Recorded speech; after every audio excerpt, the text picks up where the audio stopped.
offer you an argument, I need to find out if you believe that every argument offered is question begging, or if there are some arguments that are not question begging. Well, if I take question begging to me, if I take question begging, why do you want how Jack presented it? If that's what I take question begging to mean, you would have to give me a reason to not think that that's what question begging means. In which case, here's why. Because that makes the acceptance of any argument subject to convention. If an argument, convention, I have no idea what's wrong with you. What does that mean? Well, you're the one who said it. All right. You're Why the one are who we said that. wasting our time listening to this gibbering idiot? Right. I wouldn't either if I were you. You have I actually like him or not, dumbass. I like him. If he wasn't a pre-supper, I would like him a lot. Well, here's the thing. He's a fucking racist idiot. Come on, man. I watch a lot of presuppositionalists just run out of the room when you're there. Look. How about this? How about this, Shotgun? Yeah, Shotgun. Why don't you just give an argument in the form of modus tollens, if you want, that conforms to Jack's understanding of question begging? Because Jack's understanding. It doesn't. Wait a minute. Is Jack Angstreich, or I'm still? So is Jack Angstreich or Jason Lee Scott, or what? Is that the one you're whatever? Look, all I'm saying is just give an argument for the existence of the Christian God, or the necessary existence of the Christian God, that doesn't beg the question in the way that Jack holds to begging the question. Just do that. Okay, but then that's an ambiguous suggestion, because here's why. Jack, I guess I'm used to calling him Angstreich, but Jack says that a question begging argument is an argument that concludes with a conclusion that is based on premises that are not accepted by all parties of the discussion. So you see how that socializes it? No, he didn't say that. Well, then restate what he said. Come on, explain to me what you think question begging is, and we'll try to examine if there are any arguments. But none of this is relevant, right? Do you have the fucking argument or not? Just tell us how you can establish. Tell us how you can establish, right, that the Christian God is a necessary precondition for knowledge and intelligibility. Give us the argument for that. Will it be okay if it's a question-begging argument? Why would anybody be interested in a question-begging argument? Because when you laid out what you believe question-begging is, you allowed for a conventional form of question-begging, which would make the argument subject to whomever happens to be listening at the time. What are you talking about? So did I say anything about convention? Well, here's where convention is teased out of what you said, right? Are you conceding you don't have a non-question begging argument? No, I think that given your view, every argument is question begging. If you don't have a non-question begging argument, just give the argument. Well, before I give an argument, I need to know if you believe that every argument is a case of question begging. Why? Just give the argument. You said you have a non-question begging argument, so give us the argument. I didn't say that. How does he know it's question begging without presupposing the Christian God? Right, yeah. Well, I mean, that's a whole area we could get into, but I'm just trying to find out if you believe every single argument is a case of question begging. Yeah, because and if what we're trying to find out is what your argument is for the claim that the Christian God is a necessary precondition for knowledge and intelligibility, right? Now, my claim was that you're too stupid to have an argument like that, right? So prove us wrong. Probably true. So you don't have that argument? No, it's probably true that I'm stupid. I'll grant you that. But here, presuppositionalists use what's called a transcendental argument. I'm sure most of you guys are familiar with that, right? Transcendental arguments can take various different argument forms. They can use various different premises. So before I could offer an argument, I have to find out how polemically, how should I construct the transcendental argument in this particular case. Now, if somebody thinks that every single argument is a case of question begging, there's not much I can do other than offer a question begging argument. Just want the argument. Do you want a non-question begging argument?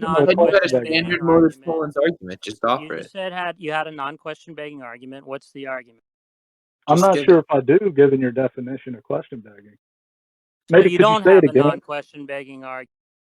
Well, I don't know. Depending on, how about could you tell us again what you think, just so we could all be clear? Why don't you just give us the argument and we'll decide whether it's question begging? What are you trying to hide, Jack? What are you trying to hide? What are you trying to hide? What are you trying to hide? Why not just? What are you trying to hide? I can give You've been asked about Jack, why don't you just ask him to give the argument, before you can give me before I just can ask him the 14 questions that Priest will never answer. The argument. So what's the fucking argument, dumbass? I would love to, but before I can, I need to understand what type of argument I need to provide. What's preventing you from giving the non-question begging argument you claim to have?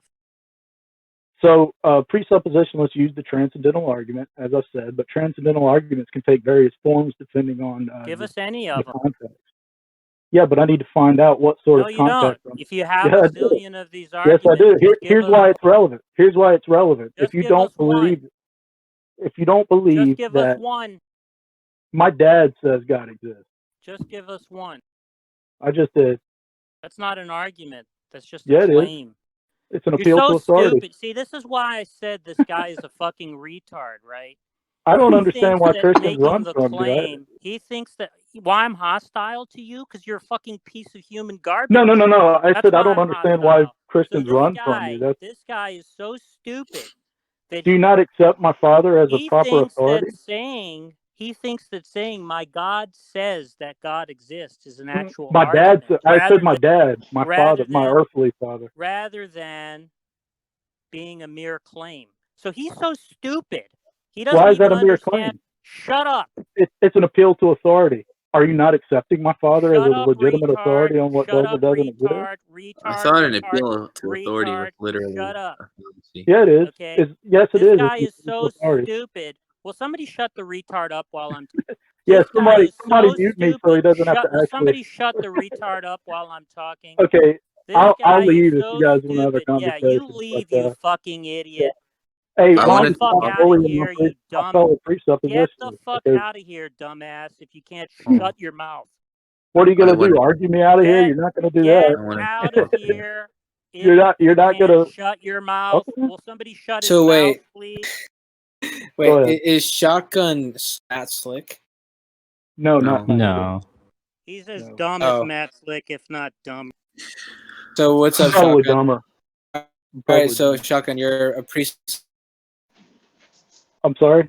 You're a presuppositionalist? Well, wait a minute. I didn't get to finish saying what I was saying, which is that this idiot is so stupid that he doesn't understand the distinction between a claim and an argument, right? No, an appeal to an authority is a deductively valid I didn't ask you that, dummy. Are you saying that appeals to authority I is didn't not ask you to deductively make valid? a claim, right? Yeah, you did. You asked for an argument. What's the first premise of your argument, dumbass? My father says God exists. Right. And what's the conclusion? Premise 2, my father is the legitimate authority on what does or doesn't exist. Conclusion, God exists. Wait. Mm-hmm. You said that was an argument, right? Now. Yeah. But what you said was that just first making premise the claim is God was an argument. The first premise is knowledge can't exist if God doesn't exist. No, well, that is one way you could develop it, but I think here it would be helpful. That's an argument. Because here's the problem.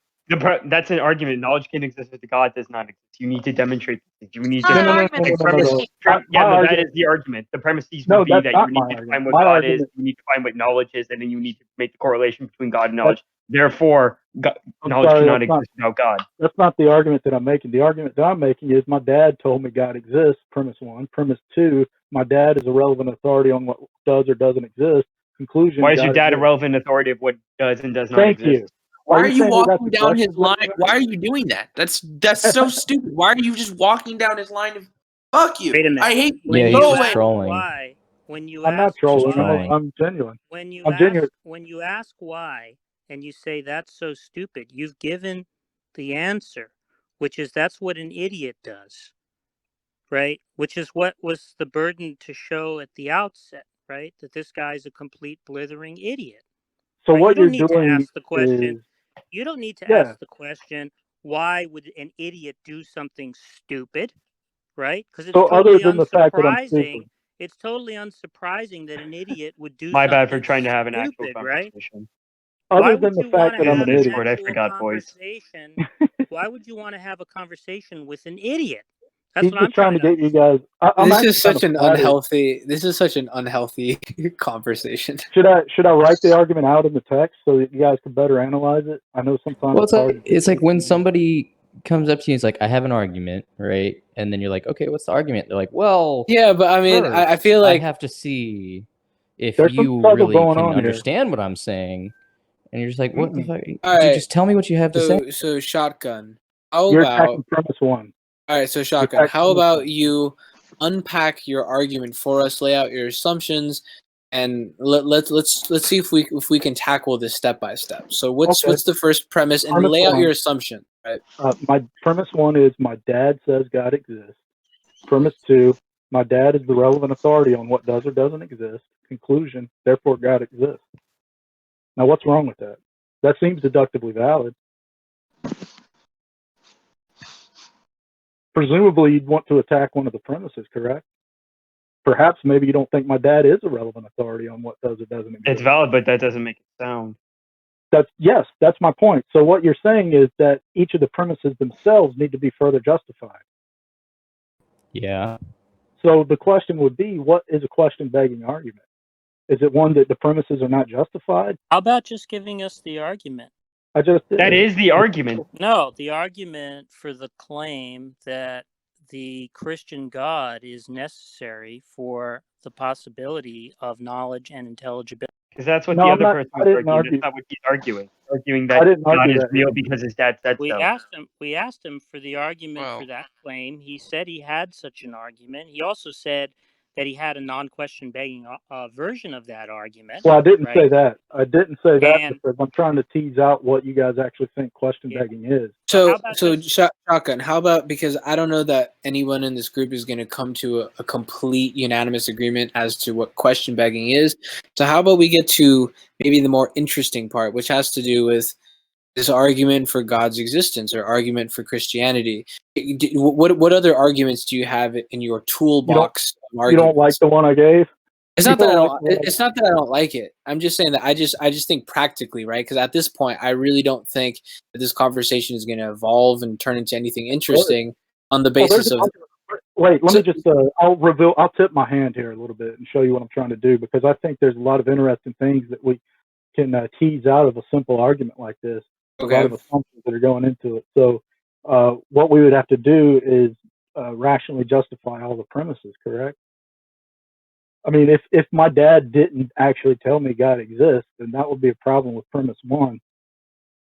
Okay. But do you? My question at this point is: do you have another argument? I see where he's going. So what I said to begin with is, as presuppositionalists, we use what's called the transcendental argument. But, how about we talk about that? How about we talk about the transcendental and break that out? Because I'm guaranteed there's people in this room who are just scratching their head and they're like, this guy is just a freaking troll. So how about you unpack all that stuff? I don't care if they think I'm a troll or stupid or whatever. I'll grant all that. In a long time, are you rusty? Because it doesn't seem like you know the argument anymore. Oh, I know it, but it's gonna be tricky. So it doesn't have to do with trolls. It just has to do with understanding. So how about you just unpack all of that stuff? So what I'm trying to find out is, what are the conditions of a deductive inference successfully transferring justification onto the conclusion? What are the justification conditions of an argument? And when someone asks me, do you have a question begging or a non-question begging argument, I have to find out if they believe every argument is a case of question begging, or if there are actual. We asked you to give an argument. Right. I did give an argument. Did I not give an argument? I gave one. An argument for the conclusion that convinces you. Sorry? So you're saying you want an argument that actually convinces you. That's to conventionalize epistemology. You said you have an argument that establishes that the Christian God is required for there to be knowledge and intelligibility. No, I didn't say that. You don't have an argument for that. I mean, I am a presuppositionalist, so I think you're inferring that I would have such an argument, and I think I do, but I didn't bring that up now. Give us that argument. No, I would rather. I've already given you a deductively valid argument for the existence of God. I didn't ask you for an argument for the existence of God, right? I asked you for an argument that the Christian God is a necessary precondition for knowledge and intelligibility. You said you think you have an argument for that. So what is the fucking argument that you think you have for? Well, again, I'm sorry. I know this isn't going to be satisfactory, but are there such things as arguments that do not beg the question? Because if not, then I can't. You flunked. If not, I can't offer you an argument that doesn't beg the question. All you have to do is give the argument. Nothing's stopping you. So all you have to do so Shotgun, right? All right, so real quick. So it seems like you're saying that the only arguments towards that opposition, towards that claim that God is a necessary condition for knowledge, you seem to think that they would be question begging. Okay, that's fine. No. I don't seem to think that. I'm just trying to tease out what you guys think, because one of the things about argument. Yeah, so how about you just lay that out for us, and then we could tell you, people in this chat could